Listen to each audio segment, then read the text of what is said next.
DWI officers say the number of drug drivers is surging. APD drugged driving arrests shot up almost 50% last year. News 13's Alex Tomlin reports the availability of prescription meds has a lot to do with this increasing threat to everybody on the road.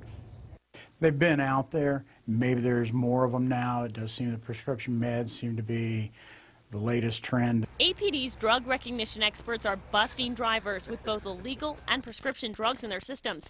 It's harder to detect a drug driver than a drunk driver, and it requires a blood test. But Lieutenant Paul Hansen says his 26 DWI officers that are also trained to spot drugged drivers had nearly 65 drug driving cases last year. It's a 45% increase for my unit. Most of the time, Hansen says a driver is pulled over for being reckless on the road. If the officer knows something is wrong but doesn't detect alcohol, the cop will call in a DRE. The officers are so specialized they can recognize pretty much any drug in someone's system after learning the 7 categories. Recognizing what different type of narcotic an individual may be on by displays of the eyes, of the tongue, of the skin. Then they get a warrant to draw blood. There is no set levels as what it has to be. It's all about if the driver was impaired.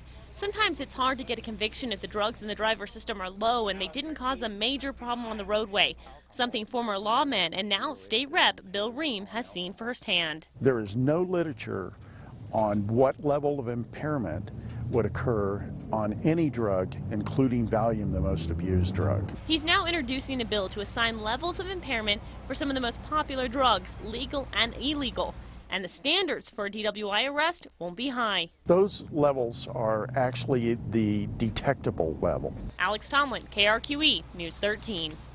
That bill would definitely help prosecutors because then they wouldn't have to argue that the level of drugs in an offender's system affected his driving. They just have to show the driver was above the already defined presumed level, just as they do with drunk drivers.